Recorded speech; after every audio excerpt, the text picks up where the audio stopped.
Hinggaabbu Jawaar Mahaammad kutaa lama siyaasaan wal baruu 2.3 hambisaa fi maanjuus. Egaa barri ijoollummaa kiyyaa bifa kanaan yeroo raafamni siyaasaa biyyattii fi naannawa keenyattis gaaga'ama guddaa geessisaa turettiin dabarse. Akkuma gubbaatti tuqne naannawa san ABO'n waggoota dheeraaf maadheffatee ture. Kanaafuu yeroo chaartaraa sana yennaa dhaabni ifatti socho'uu eegalu uummata biratti fudhatama argachuudhaaf isa rakkisne. Daa'imman akka keenyaa yoo taate malee namoonni gurguddoon durumaanuu quba qabaachaa turan. Caasaan lafa jala yeroo dheeraaf iccitiin ijaaramaa ture ol ba'ee hojii eegale. Waan inni yaadadhu keessaa tokko ABO'n ifatti socho'uu eegaluuf ji'oota muraasa dura ijoolleen dardaraa fi dubaraa dhummuugaa tasa qe'eedhaa isaan dhabne boodarra hidhannoo guutuu hidhatanii goofaree guddifatanii deebi'uu isaaniiti. Nu warri daa'immanii ammoo miira gammachuutiin isaan daawwataa jala fiigna turre. Qondaalota adda bilisummaa Oromoo yeroo san naannawa keenya socho'an keessaa namoonni 3 hubannaa ani booda siyaasa keessatti horadheef ga'ee guddaa qabu. Kan duraa Hambisaa Sooleti. Hambisaan abbaa cibraa waraana bilisummaa Oromoo achi ture yoo ta'u nama bifaa fi dhaabbanni isaa hedduu bareedu ture. Nu warra daa'immanii baay'ee jaalata ture. Yeroo deemee dhufu mara barruu qubee qabu fidee dhufuun akka dubbisuu shaakallu nu taasisa ture. Hawaasni naannichaa hooggansa isaa haalaan dinqisiifatu. Qonnaan bulaa wajjin dachii akaafa.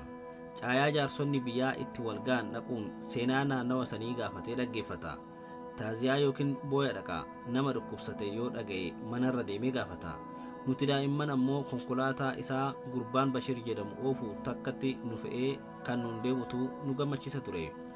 Haati isaa yeroo tokko isa laaluuf dhuftee mana warra ollaa keenyaa qubattee turte. Booda yoo naga'u haati isaa Hambisaa dabalatee ilmaan ishii 6 woboof gumaachite. Boodarra akkan dhaga'etti hundi isaaniituu ni wareegaman. Yeroo ABO'n chaartaraa ba'ee wayyaaneen naannawa sanitti lola bante giddugala ajajaa yookiin komaandoo seentarii Tulluu Xiloo tan tilmaaman dhummuugarraa kiiloomeetira hanga 10 fagaatu takkarra godhatee ture. Nutis hawwan waliin nyaata geessuuf dhaqna turre. Hambisaan wayyaaneen humna guddaan dhuftee gaafa injifattu hamma dhumaatti lolee lolchiisee Harargee lixaa aanaa Daaroo Labuu naannawa Haroo Adiitti akka wareegame boodarra warra bira ture jedhuraa dhaga'e.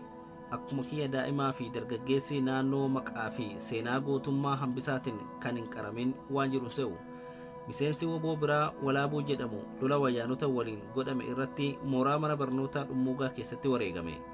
Reeffa isaa arginee gurbaa nurra guddaa tokko nu qindeessee achuma mooraa keessatti boolla qonnee awwaalle. Nama Oromoof jecha wareegame yeroo duraatiif ijaan waan hin argeef natti fakkaata. Fuulli fi goofareen Walaabuu ammas ija duraan hin badu. Odaan gaafas awwaala isaarra dhaabame guddatee gaaddisa ta'ee jira. Gaafan biyya alaatii galee dhummuugaa dhaqe. Akkuma odaa kanaa nu qeerroonis dhiiga qabsaa'ota akka Walaabuu irraa magarree aarsan isaanii lafa hin banne. Nutis waadaa hin nyaanne asiin geenye jechuun uummata na simachuuf walga'iitti seenaa san hime. Yeroo waraanni wayyaanee dhummuugaa ture afaan Amaaraa waan hin beekuuf ofitti na dhiyeessuun akka turjumaanatti tajaajilaa ture. Koshoroonaaf laatanii hiriyoota kiyyaaf raabsu caalaa seenan loltoota sanirraa odeeffadhutu na hawata ture. Loltoonni sun hedduun dargaggeeyyii qacalee turan. Isaan keessaa tokko Maanjus jedhama. Gurbaa saniin hedduu walitti dhiyaannee akkamitti akka loltuu ta'e nu bira dhufee nuuf hime. Osoo gurbaa sun barataa sadarkaa duraa jiruu gaafa tokko waraanni darguu dhufee mana maatii isaa gube. Abbaas ajjeese. Maatiin isaanii faca'e. Loltoonni wayyaanee borumtaa yeroo dhufan fudhatanii deeman. Jalqaba ergamaa fi turee gaafa xinnoo jabaatu loltummaa leenjii waraana seene. Yeroo darguun kufee wayyaaneen aangoo qabattus ABO'n loluuf bobbaafamee qe'ee keenya dhufee wal agarre. Yeroo seenaa kana kaambii isaanii bakka Adaraashaa jedhamu jirutti naaf himu wantoota wal faallessan lamatu ta'a ture. Gama tokkoon Maanjus imimmaan qabachuu dadhabee ofirraa haqa ture. Gama biraan ammoo qonnaan bultoota Oromoo qabamanii hidhamanitti waardiyaa ta'ee qawwee qabatee taa'aa ture. Haalli kun gaaffilee hedduu natti uume. Namni roorroo maatii isaarra geessen dhiibamee qabsoo seene qe'ee isaarraa fageenya kiiloomeetira 70 deemee dhufee qe'ee kiyyatti qonnaan bultoota hiyyeeyyii hidhee dararuun maal jedhama? Miirri kaleessa cunqursaa jibbee fincile har'a namoota birootti roorrisuutti akkamiin ce'e? Amala namummaa gurbaa sanii hedduun jaaladha ture. Seenaa maatii isaa naaf himee yoo inni boo'u anis waliin imimmaan narraa jiga ture. Achumattuu ammoo Oromoota osoo madaanuu irraa hin qorin harki duubatti hidhamee kutaa xiqqoo takka keessatti walitti tashakamanii inni eegu laaleen aarii hamaan onnee na bobeessa. muudannoon kun taateewwan ilaalcha sabummaa ganamaan na keessatti habaqaalchan keessaa tokko. 2.4 Lola arbaa guuguu. Taateewwan ijoollummaan siyaasa sabaatiif na saaxilan keessaa inni biraa walitti bu'iinsa Amaaraa fi Oromoo kan godina Arsii Konyaa arbaa guuguu keessatti jalqaba bara 1990moota keessa taasifamedha. Waa'ee lola kanaa dura kan hin dhaga'e yeroo uummanni hedduun biyya duubaa bakka jedhamurraa baqatanii gara dhummuugaa dhufan ture. Biyya duubaa kan jedhamu sun lafa dhummuugaa irraa gara gaarreen kooluu duuban jiran aanaalee Asakoo, Arsii fi Ancaar Harargee lixaati. Ijoolleen daaddaa teenyaa kan maatii waliin baqatanii dhufan akka itti firoonni isaanii ajjeefaman nuuf himaa turan. Keessattuu gurbaan Hasan jedhamu tokko obboleessi isaa hangafni rasaasan dhayamee bishaan jedhee yeroo watwaatu Hasan bishaan kenninaaniif achumatti akka du'e boo'anaaf hime. Nama madaa'eef bishaan kennuun lubbuu baraaruu osoo hin taane akka ajjeesu boodarra namootarraa dhaga'uu isaa gaabbidhaan dubbataa ture. Jidduma san gara warra haadhatiyyaa baddaa yeroo naqe lolli achittis godhamaa turuu dhaga'een lolli Amaaraa fi Oromoo sun biyya duubaa qofa osoo hin taane aanaalee ollaa sanii hedduu keessatti taasifamaa akka ture hubadhe. Lolli sun kan boodarra lola arbaa guuguu jedhamuun siyaasa Itoophiyaa keessatti maqaan naamuudha. Warra haadhatiyyaa gaafachuu yeroo naqetti achittis lolli godhamee akka ture dhaga'e. Isaanis Amaaraan waccinaa waan jiraataniif lubbuu tiyyaaf sodaatanii gara warra Arsii kan obboleettiin tiyya itti heerumtee kanaanaadhuma san ganda Wacaalee jedhamtutti argamu nageessan. Achitti garee wooboo kan ajajaa Daakaa jedhamuun hoogganamu arge. Booda akkan hubadhetti Daakan gaafa woboon chaartara akka seenu murtaa'e didee waraana ajaja isaa jala jiru qabatee naannawa san qubate. Hawaasni Oromoo Arsii naannawa saniis lola Amaara waliin godhaniif akka leenjii kennuuf waraana Daakaa san qubachiisan. Gaafas achi kan nageesse akaakayyuu kiyya Tolaa Bulii ture. Innis waan Daakan gaafas isaan jedhe yeroo hedduu irra deddeebi'ee taajjabbiin dubbata ture. Muhammad Jimaa eenyummaa jaarsaa erga himee fi booda Daakan Tolaa Bulii Amaaraa fi Arsii wal lolaa jiru kana ati araarsi jedheen. Jaarsis ummata qawween wal fixaa jiru ana kan jaarsi qonnaan bulaan laafan kun akkamittan araarsuu danda'a. Isinummaan warri polotikaa beektan araarsuu wayya jedhee deebise. Daakaanis Tolaa Bulii ati jara lamaan jidduu deemtee araarsuu wanti dandeessuuftu jira. Amaarri yoo sitti dhufe kirri itti agarsiifta. Arsiin yoo karaatti sitti dhufe gosa itti lakkaawwatta jedheen. Dubbiin isaa sun hariiroo Oromoon Tuulamaa naannawa sanii hawaasa Arsii fi Amaaraa waliin qabu calaqqisa. Warri Tuulamaa sun Arsii waliin sabummaa, Amaaraa waliin ammoo amantii walitti qabu. Daakaanis kana hubachuun hawaasa Amaaraa fi Arsii kana walitti araarsuun jaarsa Tuulamaatiif ni danda'ama jechuu isaa ture. Dhimma lola arbaa guuguu kan inni ijoollummaadhaan argisan Ameerikaa dhaqee deebi'ee qorannoo irratti godheen ture. Lolli sun kan yeroo dheeraaf ABO fi qabsoo Oromoo maqaa ittiin xureessaa turan waan ta'eef waan inni qorannoo saniin hubadhe xinnoo gabaabsee ibsuun barbaachisaadha jedhee yaada. Lolli sun Konyaa godina Arsii keessaa takka kan taate arbaa guuguun beekamus aanaalee Harargee lixaas dabalata ture. Aanaalee 7 keessatti kan gaggeeffame yoo ta'u 5 Arsii yommuu ta'an 2 ammoo Harargee lixaati. Aanaaleen 5 Arsii keessaa Martii, Collee, Gunaa, Asakoo fi Gololcha yoo ta'an 2 Harargee ammoo Daaroo Labuu fi Gubbaa Qorichaati. 7 kun kan gareen lamaan ifatti gurmaa'anii wal waraanan yoo ta'an aanaalee ollaa biroo keessatti wal ajjeesuun tureera. Lolli sun bifa sabaa fi amantiis qabaachaa waan tureef hubannaa gaarii argachuuf haalaa fi hariiroo garee hawaasa naannawa sanii kaayuun barbaachisaadha. Akkuma boqonnaa duraa keessatti tuqame naannawa ani dhaladhetti gosoota Oromoo garaagaraa fi Amaaratu jiraata. Gosoonni Oromoo Arsii fi Ituun durumarraa achi jiraataa kan turan yoo ta'u warri Tuulamaa fi Afran Qalloo boodarra dhufanii qubatan. Naannoo san warri gosa Amaaraa hedduun kan jiraatan yoo ta'u waraana Minilik waliin dhufee waan qubatee fi kan boodarra dhufeen walitti hedduudha. Lolli arbaa guuguu sun hawaasota armaan olii kana kan hirmaachise ture. Arsii fi Ituun sababa lola Minilikiin buqqaanii gara gaaraa fi gammoojjitti dhiyeessanii lafa raaree irra Amaarri qubate. Warri Tuulamaa lafa Amaaraa fi Arsii jidduu jirturra qubate. Amaaraa fi Oromoon Tuulamaa qonnaa yoo jiraatan Ituu fi Arsiin qonnaa fi horii horsiisuun wal makanii jiraatu. Warri Afran Qalloo akkuma dura kaa'ame Noolee jedhamuun kaayamaman boodarra dhufee lafa Masinoo yookiin jallisii laggeen qarqaraa cinaatti argamu irra qubatan. Warri isaan dura achi ture Amaarri, Arsii, Ituu fi Tuulamnis qonna jallisii baay'ee hin fayyadaman ture. Warri Afran Qalloo bonaa ganna oomishuun yeroo gabaabatti milkaa'an. Garuu bara Hayila Sillaasee oomisha isaanii irraa harki caalu Irboo fi Sisoon akkasumas gibiraan abbaa lafaa fi mootummaaf waan galuuf jireenya isaanii irratti jijjiirama guddaa hin finne ture. Osoo haala kanaan jiraatanii sirni Hayila Sillaasee kufee darguun dhufee lafti abbaa qotuuf haa kennamtu jechuun labse. Qonnaan bultoonni afran qalloos irboo fi sisoon irraa hafee lafti Masnoo sun tan mataa isaanii taate. Oomishaalee akka bunaa, jimaa, kuduraa fi muduraa sirriitti oomishuudhaan gurguratanii yeroo gabaabaa keessatti duroomuu eegalan. Haalli kun ammoo warra dura lafa irraa kireeffatanii turan irratti hinaaffaa uumuun hin oolle. Naannawa bara 1990 fi 91 gaafa dargiin kufuuf qarree irra ga'u hinaaffaan tun gara wal qoccoluutti ceete. Keessattuu milishoonni Amaaraa duula beeraawwiif gara Eertiraa deemanii turan yoo galan darguun laaffachaa dhufuu waan hubataniif lafa abbootii lafaarraa fudhatamtee jara nooleetiif raabsame deebifachuu barbaadanii dursisaa eegalan. Qawwee bitatanii fi ogummaa loltummaa qaban fayyadamanii qoxxee hammeessan. Muddama yookiin tenshiniin kun adaduma mootummaan dargii laafaa dhufeen hammaataa deemte. Hanga noolee fi Amaarri walitti gaarreeffatan kana warri Arsii Tuulamaa fi Ituu callisaniituma ilaalaa turan. Kunis sababa garaagaraa qaba ture. Gama tokkoon aantummaan cimtuun waan hin turiniif aantummaan gosoota Oromoo kanneenii laafaa waan tureefi gama biraatiin ammoo saffisaan duroomuun warra noolee kan dhiyoo godaansan dhufe sun gosoota kaawwan biratti hinaaffaa uumuu hin oolle. Dabalataanis dargiin warra noolee kana lafa yaggutoo yookiin kiraa fudhatanii qotan waan kenneefiif mootummaa akka deeggaranitti gosoota kaan hin shakkamu. Kanaafuu gaafa Amaarri jara nooletti qottisuu gosoonni Oromoo kun maal na dhibee fi qoricha isaanii ilaalcha jedhuun ilaalaa turan. Osoo gaarreeffannaan Amaaraa fi noolee adaduma hammaataan deemtu gaafa tokko dargaggeessi Amaaraa duula Eertiraa irraa gale tokko dubbii barbaacha loon isaa fuudhee ooyiruu shankooraa tan nama noolee tokkotti naqe. Abbaan ooyiruu gocha kanaan aaree namicha battalatti waraanee ajjeese. Haaloo nama ajjeefamee kana ba'uudhaaf maatii fi firoonni Amaartichaa nama isa ajjeese qofa osoo hin taane qe'ee yookiin ganda warra noolee tokko guutuu gubanii barbadeessan. Gubaa kana keessa masjiinnis barbadaa'ee jedhama.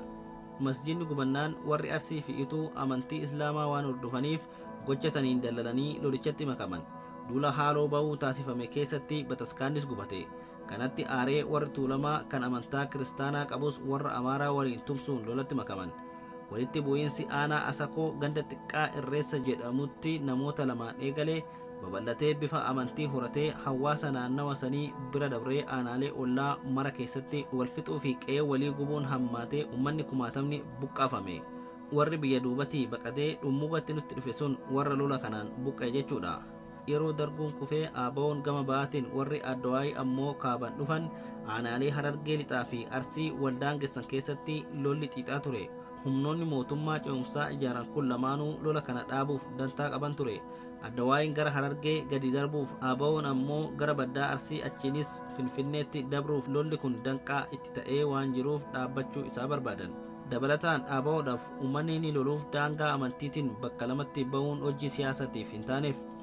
Qondaalotaa fi loltoota adda bilisummaa Oromoo keessaa dhalattoota naannawa sanii kan maatiin amantii lamaan hordofanii fi lola san keessatti gama faallaa goran hedduutu ture. Kanaafuu Addawaayii fi Aabawoon walii galuun koree nagayaa fi tasgabbii Isalaaminaa Maarragaagaat kan miseensota gama lachuu qabu dhaabuun garasitti erganii yeroof tasgabbeessan. Sababa kanaanis ji'oota muraasaaf loli dhaabbatee jaarmiyaaleen lamaan mootummaa waloon biyya tasgabbeessuun cinaatti siyaasa mataa isaanii oofachuutti seenan. Addawaayiin qaamolee sadiin bakka bu'amee ture. Oromoota, OPDO, Amaarota, ANDM fi loltoota TPLF turan. Aabawoon dabbaloota isaa dhalattoota naannawa sanii ta'an kan amantii lamaan irraa'uu bobbaasuun lolli miira amantii qabataa ture akka dhaabbatuu fi sabboonummaan akka dagaaguuf hojjete. Lolli marsaa lammaffaa yeroo Aabawoon chaartaraa ba'u yennaa eegalu bifa sabummaa qabataa dhufe. Warri Tuulamaa gara warra Arsii goran. Kanaafuu lolli Arbaa Guuguu marsaa lamaan kan gaggeeffame yoo ta'u, kan duraa bifa amantii yoo qabaatu kan lammaffaa ammoo bifa sabaatiin kan gaggeeffame ture. Tarii sammuu ijoollummaatiin waanin keessa dabree fi maatiin kiyyas waan keessatti hirmaateef ta'uu mala lolli yeroo sanii sun wal dhibdee amantii fi sabummaa daran hubachuuf fedhii akkan horadhu na taasise. Lolli sunii fi lolli Aabawoo fi Addawaayii jidduutti uumame sun kallattiidhaan maatii keenya miidhaa guddaaf kan saaxile ture. Miidhaan ga'ees hamma maatii diigutti kan ga'e ture. Abbaan kiyya loltuu Aabawoo ta'uu baatus deeggaraa yeroo dheeraa ture. Kun ammoo yeroo Aabawoon chaartaraa ba'ee Addawaayiin naannoo keenya to'atu gaaga'amaaf isa saaxile. Akkuma gubbaatti ibse addi bilisummaa Oromoo erga ijaaramerraa kaasee naannoo keenyatti socho'aa ture. Namoonni akka abbaa kiyyaa lafa jalaan ijaaramanii gargaaraa turan. Sababa kanaan bara goolii diimaa yookiin qayi shibbirii mootummaa darguu san abbootii qabeenyaa, hayyoota amantii fi jaarsolii biyyaa ciccimoo walitti qabanii fixuun bakka waajjira poolisii duubatti awwaalanii turan. Waggoottan 17 darguun bulchisan naannoon sun dhiittaa sirna waraanaa jala ture. Erga darguun kufee booda garuu ABO'n ifatti ba'uun naannicha bulchuu eegale. Turtii waggaa tokkoo booda ABO'n dhiibamee chaartaraa baanaan naannichi akka haarawaatti dirree waraanaa ta'e. Humni wayyaanee dhaadiyoon masakamaa baddaa Arsii irraa Harargee fi gammoojjii Baaleetti ce'uuf naannawa keenyan dabruu qaba ture. Uummanni fi WBO'n naannichaas dura dhaabbatuun lola ji'ootaaf ture gaggeesse. Yeroo WBO'n mooraa seensifame humni naannawa sanii hammi tokko didee ala turuun lola ittisaa gaggeeffameef shoora qabaachuu hin oolle. Lola ji'ootaan booda waraanni wayyaanee humna meeshaa waraanaa gurguddaa fi xiyyaaraan caalee naannicha dhuunfate. WBO'n kallattii fi tarsiimoo ifate akkasumas dhiyeessii isa barbaachisu hooggansa olaanaa irraa argachuu dhabuunis mo'amuuf ga'ee qaba. Gaafa wayyaaneen dhummuugaa qabattu dhukaasa halkanii fi guyyaa godhame nama dhiisii beelada hedduu rasaasan dhahamanii du'an arguu kiyya na yaadadha. Erga naannicha to'ateen booda mootummaa wayyaanee warra miseensotaa fi deeggartoota ABO jedhee shakke adamsuutti seene. Abbaa kiyyas namoota biraa waliin qabanii gara bakka biraa deemaniin ji'oota muraasa booda yoo qe'eetti deebi'u baay'ee huqqatee dhibamee qaamni hundi guggubatee ture. Dhibee haala kanaan irra geesserraa osoo hin damdamatin gara fuula Rabbii deeme. Yeroo sanitti abbaan kiyya jaartii lama of jalaa qaba ture. Maatiin keenyas addaan faca'ee anis akaakayyoota kiyya lamaan gidduu deddeebi'aan jiraachuu eegale. 2.5 Fincila jalqabaa. Erga ABO'n chaartaraa ba'ee wayyaaneen biyya dhuunfatteen booda naannoon keenya jeequmsa hamaa keessa ture. Haalli tasgabbaa'uu eegallaan anis baadiyaa irraa gara dhummuugaa deebi'ee barnoota itti fufe.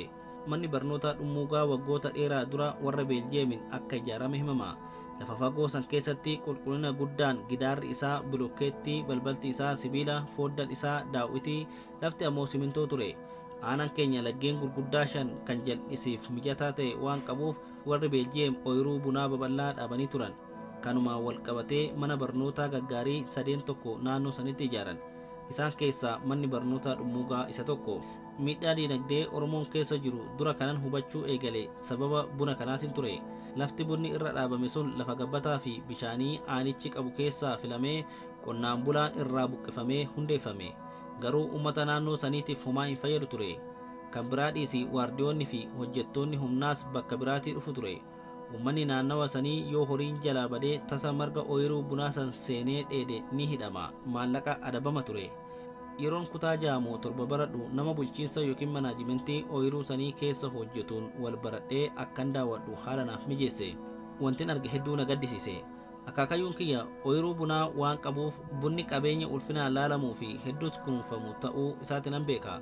Ooyiruun bunaa yoo xiqqaate waggaatti al 2 jalaa akaafama. Firiin isaa diiminatti guurama. Kan akka tasaa bilchaatee qilleessan kufe ammoo takka akka nafnetti lafarraa funaanama. Kan buna mootummaa sun garuu adda. Jala hin akaafan. Erga akaafame waggoota hedduu waan ta'eef aramaadhaan dhuunfatamee ture. Waggaatti yeroo takka aramaa jalaa ciran aramaa hin buqqisan. Bishaan tartiiba malee jala gadi lakkisu. Yeroo bunni ga'e kan mukarra jiru qofa guuranii kan lafatti hafe dhiisanii achumatti shama yookiin margee aramaa waliin cirama. Namoonni naannawaa dhokatanii seenanii lafarraa gurratu. Qonnaan bultoonni ollaa sanii hanqina lafaarraa kan ka'e qarxii takkarratti sagal akaafanii akka daa'imaa kunuunsanii firii takka takkaan irraa guuranii kuntaaluma 2-3 funaannatanii maatii ittiin jiraachisan. Kana waan hin beekuuf qisaasamni oomisha ooyiruu mootummaa sun hedduun aarsa ture. Gaaf tokko qisaasama kana daayrektara mana barnootaa kiyyatti himnaan bulchiinsa kubbaaniyaa sanii waliin mari'atee barattoonni buna lafatti kufee guuranii oomisha argamu mana barnootichaaf galii akka godhatan waliif galame. Nus maatii fi barattoota amansiifnee magaalaa keenya irraa amna sa'a 2 miilan deemuun guurutti seenne. Duula saniin oomishni wayyaan mana barnootaaf galee gama wal lolaan diddiigaman suphuu fi meeshaalee barnootaa bitachuuf itti fayyadamne. Manni barnoota dhummuugaa yeroo dheeraaf hanguma kutaa 6ffaa qofa qaba ture. Tattaaffii bifa kanaan barsiisonni fi barattoonni godhaniin kutaa 2 ol guddatee hanga kutaa 8ffaa barsiisuu eegale. San dura barattoonni kutaa 6ffaa xumuran kan danda'an gara Machaaraa, Galamsoo fi Caancoo dhaquun kutaa 7ffaa itti fufu. Barattoonni baay'een garuu maatiin isaanii humna bakka biraa ergee ittiin barsiisu waan hin qabneef achumatti addaan muranii gama daldalaa fi qonnaatti goru. yeroo nuti kutaa torbaffaa geenyutti dareen dabalataa ijaaramee kutaan torbaffaa fi saddeettaffaa banamuun rakkoo kana furuu danda'e. Tattaaffiin buna mootummaa guuruun qisaasama hambifnee mana barnootaaf oolchuuf godhaa ture yaadannoo gammachiisaa naaf dhiisee dabrus godaannisa natti hambises qaba. Guyyaa tokko buna guuraa oollee osoo galaa jirru dargaggeeyyiin baadiyyaa tarree dhaabbatanii nu eegan. Barattoonni baay'een nu dura darbanii waan turaniif anaa fi ijoollee dubaraa saditu duubatti hafee deemaa ture. Gaara qilxuu kaarraa jedhamu keessatti akkuma marfata mukkeeniin haguugame wayii geenyen dargaggeeyyii karaa cinaa dhaabbatan san keessaa tokko ijoollee dubaraa na waliin jiran keessaa takka qabe. Mucayyoon rifattee utaaltee dugda duuban natti maramte. Gurbaan ishii intalaa narraa adda baasuuf harkisee dadhabe. Yeroo kana barattoonni nu dura dabran iyya dhagahanii gamaanutti as fiiguu eegalan. Dargaggeeyyii buttaaf dhufan keessaa tokko akka waan ani intala dhoorgetti gadi lakkisinaan jechuun ija natti babaase. Ani garuu mucayyoo dugdatti na maramtee jirtu ofirraa baasuu dadhabe. Gurbaan ammoo naaf hubachuu hin dandeenye. Jirma yookiin qurxaa naannawa sanitti buucaa jedhamuun beekamu ulee jallisaa furdaa dumuca harkaa fakkaatu kan qabatee deemuun adda kiyya keessa natti gallakkise. Wanti akka callaa shilingii wayii adaadiin ija dura na facaate. San booda waan hin ta'e yaadadhu. Yeroon dammaqu ijoolleen mataa huccuun naa fiitee gamaa gamana qabdee naan deemaa turte. Intalas butanii deemaniin godaannisni dha'icha sanii hanga ammaa adda kiyyarraa mul'ata. Dulli barattoota qindeessuun buna gurree faayidaa mana barnootaaf oolchuuf goone milkaayuun haamilee kiyya cimse. Mana barnootaa keenyaaf galii dabalataa argamsiisuuf jecha agarsiisa hawwisoo qopheessuuf barsiisotaan waliif galle. Yeroo ABO'n turetti hawwisoo caffee gadaa jedhamtu kan weellistoonni akka Adam Haruun, Halloo Daawwee, Kadir Saidfaa keessa jiran naannawa keenya dhufanii uummanni bahee gargaarsa hedduu yeroo gumaachuu agarree waan turreef anaa fi hiriyoonni kiyya hawwisoodhaan galii walitti qabuun mana barnootaa guddisuu akka dandeenyu barsiisota amansiifne. Dibbee baadiyyaa fichisiifneen sirbaa fi shaggooyyee barattoota shaakalchiifnee qophii bashannanaa qindeessine. Ummata hawwachuuf gandoota baadiyyaa hunda keessa teephii qabannee sirbisiisaa kakaafnee affeerre. Gaafa qophiitis ummanni garagalee bahuun dirree mana barnootaa guute. Hawwisoon teenya miira keessa waan seensifteef ummanni haamilee guddaa waan qabuun nu gargaare. Qophii keenyanis hedduu gammadan. Maallaqa wayyaas mana barnootaaf gumaachan. Ji'a jaha boodas sagantaa biraa qindeessinee namaa fi galiinis kan duraatu caalee argame. Oduun milkaa'ina hawwisoo keenyaa gurra warra dhaadiyoo yookiin obbiidiyoo bira ga'e. Jarri yeroo sanitti hedduu jibbamaa waan turaniif qophiilee isaanii namni hin ba'uuf ture. Kanaafuu ummata hawwachuuf jecha ayyaana dhaaba isaaniitiif akka hawwisoo qopheessinu nu ajajan. Nus qophiitti seenne. Faaruu dhaaba isaanii barreeffamaa fi waraabbiin fidanii shaakallee akka dhiyeessinu nuuf himan. Gaafa qophichaas qondaalonni aanota ollaa sanii godinoota Arsii fi Harargee lixaa waldaangessan ja'a irraa argaman. Ummatas ganda hundarraa walitti baasan. Qophiin eegalee yeroon faaruun dhaabaa itti jennu ga'e. Ani miseensota hawwisoo duraan dhaabbadhee hooggana. Koffiyaa dhaabaa kan waraqaa irraa tolfame mataarra kaayannee uffata aadaa uffanneerra.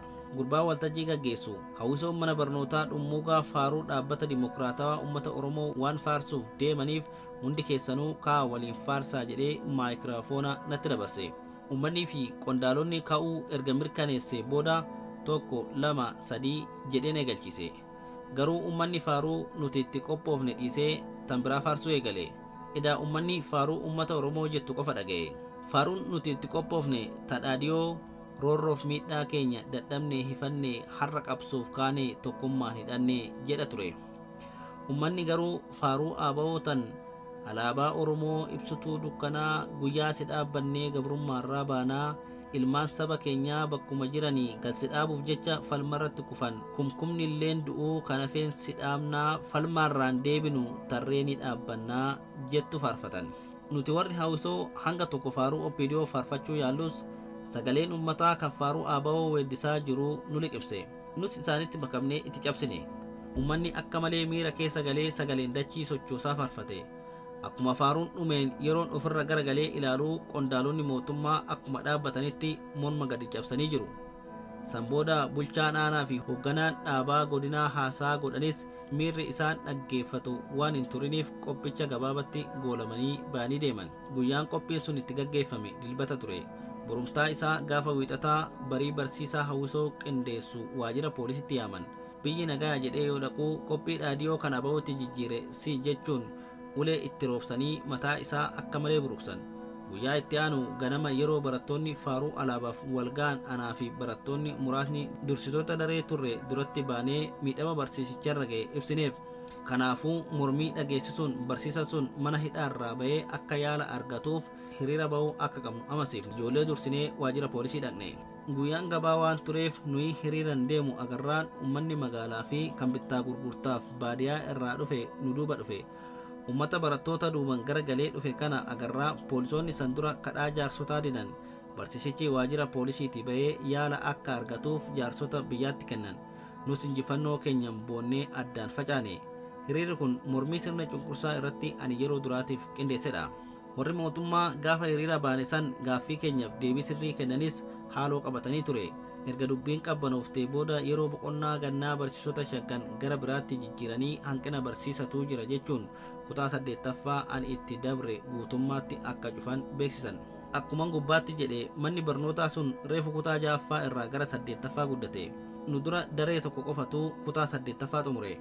Kanaafuu barsiisota ofumaa ari'anii bakka duraatti kutaa 6ffaatti deebisuun barattootaa fi uummata ayyaana isaanii jalaa balleesse haaloo ba'uu barbaadan. Kutaa 8ffaa cufuu qofa osoo hin taane barattoonni deemanii bakka biraatti akka hin barannes gaggeessituu dhorkatan. Barattoonni hangi tokko gargaarsa barsiisotaan dhoksaadhaan godhameefin gaggeessituu argatanii gara Machaaraa fi Galamsoo deemanii barnoota isaanii itti fufan. Warri mootummaa hojii barsiisonni iccitiin gaggeessituu kennan kana dhaga'anii sumuda yookiin chaappaa mana barnootaa fudhatanii dhoksan. Sababa kanaanis ana dabalatee barattoonni hammi tokko barnoota keenya itti fufuuf fala dhabne. Xalayaa gaggeessituu nu dhorkachuu qofa osoo hin taane aanaalee naannoo keenya jiran 6 keessatti akka barachuu hin dandeenye galmee gurraacha keessatti nu katabanii xalayaa barreessanii manneen barnootaa hundatti akka facaasan dhageenye.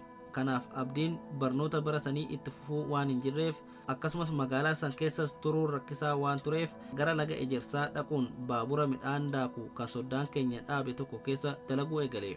Naannawa san Oromoo dabalatee qonnaan bultoota saba Argobbaatu jiraata ture. Hedduun walii galeen anumaa torban muraasa achi ture uummata achiitiin wal baratee dabballoonni mootummaa dhiibbaa waan uumaniif naannawa san gadhiisee deemuuf dirqame. San booda gara baadiyaa laga darbaa deemeen hojii qonnaatiin fira gargaaruu eegale. Namni ani bira dhaqe sun bara dargii hanga kutaa 6ffaa baratee san caalaa nama isa gargaaru waan dhabeef addaan kutee qonnaan bulaa ta'e. Jidduun mootummaan dargii maqaa duula beeraawii jedhamuun dirqiin lola Eertiraatti erguuf jennaan erga loltuu ta'uu fi duuti hin oolle jechuun ABO'tti makame. Loltuu ABO ta'ee waggaa 6 booda gaafa dargiin kufu biyyatti gale. Gaafa addi bilisummaa Oromoo chaartaraa ba'ee lolli haaraayatti eegalu madaa'ee qabamee Hursoo fi Hararitti waggoota fedhaa ture gadi lakkifamnaan qe'ee abbaatti galee jiruu qonnaa eegale. Yeroo ani bira dhaqetti siyaasa guutummaatti dhiisee hojii qonnaa irratti bobba'ee kuduraa fi muduraa oomishuun cinaatti sangaas gabbisaa jiraata. Jaartii gaafa dura barnoota dhiise fuudha irratti tan biraa dabalatee ilmaan horuu eegalee jira. Anaan dafnee waliif galle. Dachii masnoo kuteenaaf kennuun akkan dalagadhu na jajjabeesse. Ooyiruu isaa keessattis goojjoo naa ijaaree raadiyoona takkas naaf kennee jiraachuu eegalle. Dhawaatan hawwiin barnootaaf qabu fagaachaa kan qonnaan bulaa ta'uu ammoo dagaaguu eegalte. Anis akkuma isaa araashii qindii hedduu ooyiruu bunaa jimaa fi kuduraa babal'oo qabaadhee jaartii bareedduu gamarra deemaa uffattee laaqana kiyya qalamashiishatti naafiddu fuudhee jiraachuun abjuu koo ta'uu eegalte. Abjuu san dhugoomsuufis akkaataa hojii isarraa barachaa jabaadhee dalagachuuf murteesse.